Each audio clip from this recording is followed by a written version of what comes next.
실제로는 총을 들어 올렸다가 이렇게 놓고 쏘는 겁니다.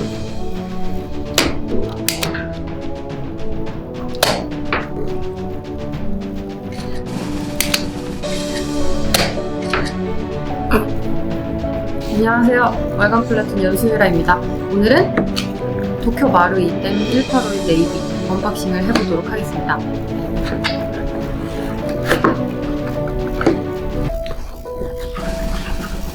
네, 여기 보시면 본품이랑 그 다음에 비비탄이랑 호흡 조절 도구들과 그리고 퍼커션이 들어있습니다.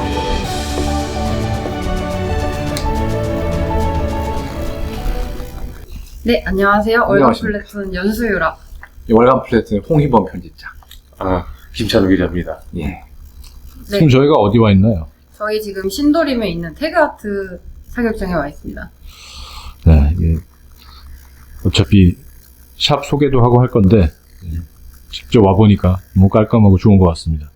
그리고 눈앞에 어떻게 보면 국내에서 거의 뭐 최초 정도의 리뷰가 아닐까 싶은, 지금 이 앞에 있는 게 뭡니까? 네, 저희 지금 마루이 M1851 네이비 가지고 있습니다.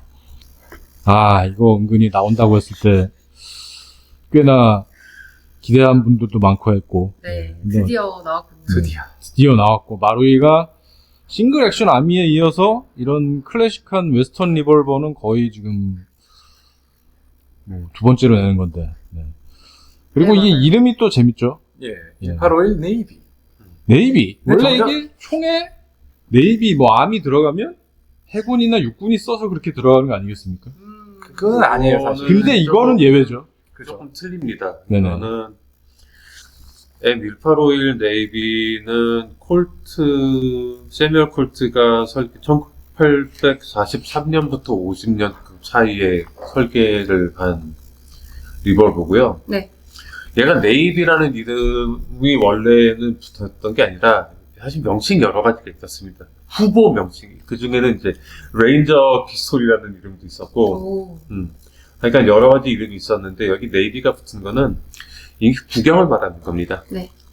36구경. 36구경 네이비. 그것도 있고, 사실 이게 어떻게 보면 세뮤얼 콜트가 당시 미 해군도 아니고 텍사스 해군 아직 독립국가였죠. 네. 짧게. 이 그거는 또 많이 사준 거에 대해서 좀 존경의 의미를 담아서 그 해군이라는 이름을 붙이고, 그 실린더에도 그 텍사스 해군이 싸우는 모습을 새겼죠, 각인을 해서. 그거는 사실은 도시 전설이고요. 실제 역사에서는 그게 이제 세뮤얼 콜트가 아니라 세뮤얼 워커라고 하는 사람인데, 세뮤얼 해밀턴 워커라고 하는 사람인데, 1847년에서 50년 사이에 세뮤얼 콜트랑 같이 둘이 협업을 해서 만든 워커 피스톨이라고 하는 리볼버가 있습니다. 근데 이게 생긴 게 거의 똑같이 생겼어요. 거의 똑같이 생겼고, 작동 방식도 거의 동일한데, 틀린 점이 있다고 한다면 구경이 틀립니다. 그래서, 앞서 제가 설명드린 것처럼 M1851은 36구경이고, 그 다음에 워커 피스톨은 44구경인데, 둘이 워낙 비슷하게 생겼다 보니, 나중에 사람들이 오해를 해서, 그게 네이비다. 이렇게 되고, 세뮤얼 워커는 텍사스 출신인 건 맞고요. 네. 근데 이 총이랑은 사실 전혀 관련이 없는 얘기입니다. 어쨌든 그래가지고 이 실린더 각인 얘기가 그렇죠. 나왔잖아요. 네. 그래서 보시면은 각인이 이렇게 새겨져 있고요. 저 해전 장면이 텍사스 어쨌든- 해군, 미 해군도 예. 아니고 텍사스 해군이 지금 전투를 하고 있는 장면이죠. 이 해전 장면이 텍사스 해군이 싸운 건 맞습니다. 어쨌든 네. 멕시코 상대로. 그리고 저게 1860 아미에도, 심지어 아미인데 동일한 장면이 실린더에 새겨져 있습니다. 그런 게 참 네, 숨겨져 있는 그래서 흥미있는 넘어가서 역사죠. 이제 네네. 이 총 얘기를 하자면은 여기 아까 보셨다시피 뇌관이 따로 들어가 있습니다. 그래서 여기다가 비비탄을 끼워가지고 장전을 할 수 있게 돼 있는 구조인데 이거에 대해서 좀 더 얘기를 해볼까요? 그렇죠. 예, 퍼커션 리볼버라는 게 도대체 뭔가요? 여기 쏴보신 분이 아주 초보 경험자가 있습니다. 이게 이제 말하자면 요즘 그러니까 모든 리볼버는 실린더가 있고 그 실린더에다가 탄을 직접 넣잖아요. 근데 이 리볼버가 개발이 됐던 당시만 해도 아직 금속 대참피가 없습니다.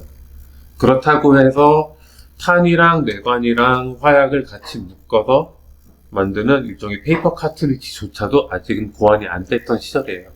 그래서 이제 이 1851 같은 경우에는 이제 실린더의 끝부분에는 그 내관을 낄 수가 있게끔 되어 있고, 그 내관을 해머가 공기가 때리면 그 내관이 폭발을 하면서 실린더 안에 있는 화약을 점화를 시켜서 탄이 나가는 방식인 거죠. 이거를 이제 최초로 고안한 거는 물론 콜트는 아니고요.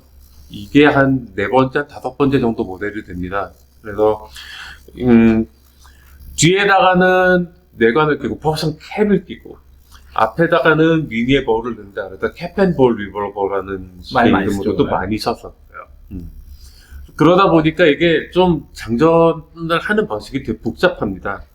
저희 이제 다른 사격 영상에서도 보여드렸고, 아까 이제 연수 씨가 실제로 이제 이거를 구현하는 것도 보여드렸는데, 이 총은 모든 리볼버는 연기에 레버가 있어가지고 그 레버를 빼면 실리더가 이렇게 옆으로 빠지잖아요.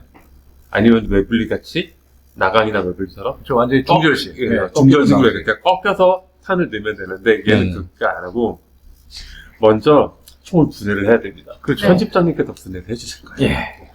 이게 참 지금의 기준은 답답한 게 우선 이걸 이용해서 이렇게 쐐기를 빼고 네. 앞으로 당겨서 실린더를 뽑고 좀 뽑혀라 제발. 됐다. 네. 참 은근히 번거롭습니다. 그래서 이렇게 이제 분해를 하면 실린더가 이렇게 빠지는데 네네. 여기다가 화약을 붓고 탄을 집어넣고 여기다가 일일이 하나씩 요 뇌관을 퍼커션 캡을 끼워서 그 다음에 다시 총을 조립하는 방식이고요. 네. 그런데 사실은 장전 방법이 한 가지 더 있습니다. 아, 귀찮은 현대인들을 위한. 귀찮은 현대인보단 급한 사람들 위한 거예요. 네. 그렇죠. 당시에도 많이 쓰는 방법이 재장전해야지 네네.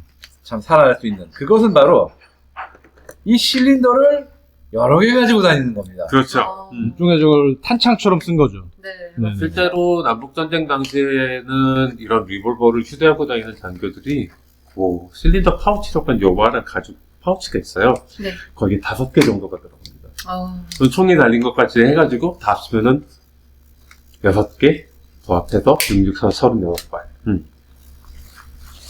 그런데 사실은 그렇게 캡을 넣고 네. 요 구멍을 통해서 화약을 붓고 탄을 집어넣은 다음에 요 레버를 통해서 눌러서. 이렇게 눌러서 장전을 하는 방식도 있습니다. 다만 실전에서는 많이 사용을 하지 않았어요. 왜냐면 맞습니다. 그래서 역시. 실전에서는 어떻게 했냐면 실린더를 분해해 놓고 네네. 화약이나 탄을 분 다음에 이거를 그리스로 막아서 다녔어요. 그 당시에도 그게 앞으로 숙이면은 빠져버리는 문제가 있었군요. 참고로 그때 그리스는 돼지 기름이었습니다. 그렇죠. 네. 냄새가 아주 고소했을 겁니다. 쏘면 악취가 아주 예. 그러니까 어떻게 보면 저게 딱 그 캐트리지식, 종이건 뭐 금속이건 그런 캐트리지식 탄이 나오기 전까지의 리볼버 형태를 할 수 있겠군요. 그렇죠. 네. 이게 실제로 남북전쟁 이후에는 이거를 금속 탄피, 그러니까 현대적인 탄약을 쓸 수 있게 개조한 버전들이 무려 1873년까지 생산이 됩니다. 사실 장수 아이템이군요. 서부시대 카우보이들이 싱글 액션 아미 말고 사실 이걸 많이 썼어요. 싱글 액션 하면 사실 너무 늦게 나오긴 했죠. 그죠? 네, 그러면 도쿄 마루이에서 이걸 얼마나 잘 재현했는가를 점수를 주잖아요. 네네. 어떻게 보십니까? 90점 넘게 주고 싶어요. 오. 그 여건을 감안하면 굉장히 잘한 겁니다. 저는 실물을 쏴보신 김찬호. 82점? 82점. 어떤 점이 좀 애매하다고 보시는지. 아니요. 뭐 외관상의 어떤 느낌도 재현을 되게 잘 해놨고 네네. 작동 방식 같은 것도 되게 느낌을 잘 살렸고 아무 기능이 없는 퍼커션 캡을 끼울 수 있다라고 하는 것도 어떤 그런 기믹의 재미가 있는데 네, 재밌죠. 문제는 이걸 실총을 전 봤잖아요. 괴리가 좀 이걸로 느껴지신 분이. 한 2, 300발 정도를 쏴봤던 사람으로서 아하. 말씀을 드리면 너무 깨끗해요. 네, 너무 예쁩니다. 실제로는 안 그렇거든요. 실총이든 아니면 리프로덕션 모델이든 막 더럽고 막 울퉁불퉁하고 막 되게 조잡하고 무겁고 막 그래요. 근데 일단 뭐 일본 시장을 감안해서 만든 거기 때문에 메탈 파츠가 거의 없는 것도 있겠지만은 일단 총이 너무 가볍고 표면이 너무 깨끗하고 아, 네, 웨더링은 셀프인 걸로. 네. 아, 그리고 마지막으로 네. 옛날 권총 디자인이 이렇게 된 이유는 농담이 아니라 진짜 네 맞습니다. 네. 총알 떨어지면 한 대 맞아라. 그 여기 뭐가 달려 있어야 되는데 원래. 이 자체가 그거예요. 금속 프레임이 있으니까 상당한 충격이 있겠죠, 지금. 저걸로 안 되니까 저기다가 뭐 사자문양 같은 것도 넣고 막 그렇게 그죠, 된 거죠. 독일처럼. 예. 야, 여기 옛날 하긴 뭐 머스켓식 그런 권총 같은 것도 사실상 총알 떨어지면 뒤로 그냥 까는 거였죠. 플린트락 피스톨의 디자인 자체가 네네. 거꾸로 잡고 때리는데 특화된 거예요. 그 끝부분에 막 그 금속 장식 달린 게 그렇죠. 멋이 아닐까. 아까 전에 저희가 분해를 할 때 요 네. 핀을 요걸 이렇게 빼서 네네. 분해를 했잖아요. 네. 근데 마루이가 이게 지금 너무 잘 빠져요. 이 실총은 안 빠집니다. 게다가 이게 특히나 딱 바로 열이 딱 받는 부분인데 그 당시 뭐 주조산도 기술이 좋아봤자 얼마나 좋았겠어요. 그래서 이게 막 늘러붙고 그래요. 아, 장교들이나 이제 부사관들은 이 파우치에 망치를 조그만 걸 하나씩 들고 다니고 이걸로 이렇게 막 쳐내고 그렇습니다. 그래서 쳐서 그걸 또 이거 빼내고. 제대로 분해 야. 안 되는 장면이 어느 영화에 나왔냐면 게티스버그에 나와요. 역시 그런 고증을 또 살렸군요. 그러네. 그럼 혹시 이 제품 다음에 마루이가 낸다고 하면 뭐가 나올까요? 혹시 콜트 드라곤이 나올까요? 아니면 1860 아미가 나올까요? 안 나올 확률도 높아요. 아, 이거 팔리는 거 봐서 그렇죠. 아, 역시 판매량이 모든 걸 좌우하는군요. 그렇죠. 네, 그래서 오늘 도쿄 마루이 M1851 네이비를 같이 봤었는데요. 봐주셔서 감사합니다. 네, 수고 많으셨습니다. 아 잠깐 아, 예. 저 이거 도쿄 마루이는 아니지만 약간 그 스페이스 코스모 같은 거 컨버전 킷 같은 거 나오지 않을까? 드레스. 그건 뭐 확실히 나오겠네요. 아, 전사의 총. 전사의 총. 네. 충분히 나올 만하죠, 그건. 알겠습니다. 그것도 기대해보면서. 네. 감사합니다. 예, 감사합니다. 감사합니다. 아,